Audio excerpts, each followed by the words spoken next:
Okay, hai korang, selamat datang ke dalam channel YouTube aku lagi. Okay, untuk video kali ni aku nak sharekan dengan korang kisah tentang Gunung Senyum. So, sebenarnya Gunung Senyum ni dia adalah satu tempat pelancongan yang berada dekat Jengka 25. So, bagi korang yang suka masuk ke dalam hutan, mendaki gunung, korang sangatlah digalakkan untuk datang ke Gunung Senyum ni. So, korang mesti tertanya-tanya kan kenapa gunung tu dinamakan Gunung Senyum. Adakah gunung tersebut dia menyerupai orang yang tengah tersenyum? Salah. Sebab sebenarnya ada kisah di sebalik kenapa gunung ni dinamakan Gunung Senyum. So, waktu tu adalah semasa pemerintahan Sultan Ahmad Shah pada tahun 1863 sehingga 1892. Jadi nak dijadikan cerita, sewaktu tu Sultan dengan pengiring dia ada lalu dekat Gunung Senyum tu. Tapi sewaktu tu Gunung Senyum ni tak ada nama lagi. Dia belum diberikan nama lagi. Jadi sewaktu Sultan tu lalu dekat Gunung Senyum tu, dia tengoklah Gunung Senyum tu. Lepas tu Sultan tu tanyalah kepada pengiring dia, apa nama gunung ni Tetapi masalahnya pengiring dia tak jawab tau.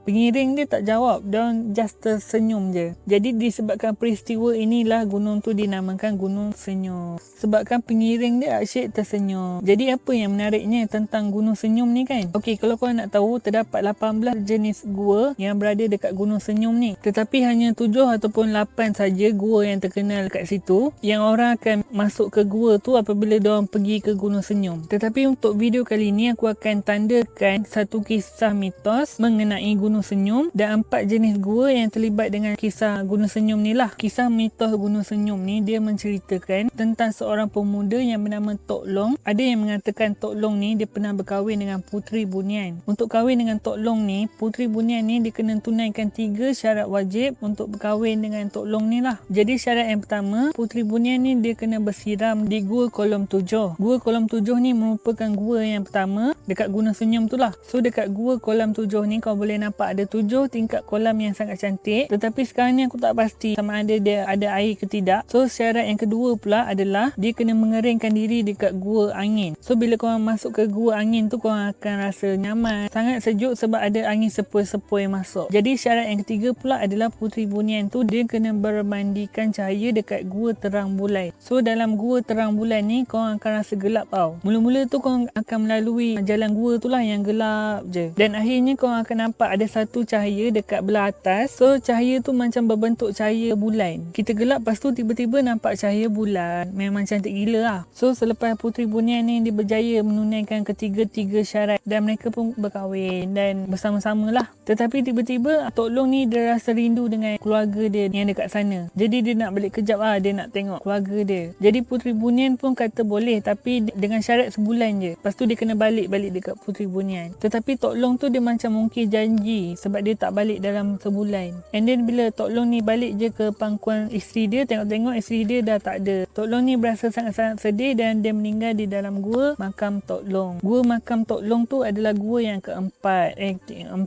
Okey, itu saja kisah yang aku nak sampaikan untuk korang tentang Gunung Senyum ni. Jumpa lagi dengan video aku yang seterusnya. Bye. Assalamualaikum.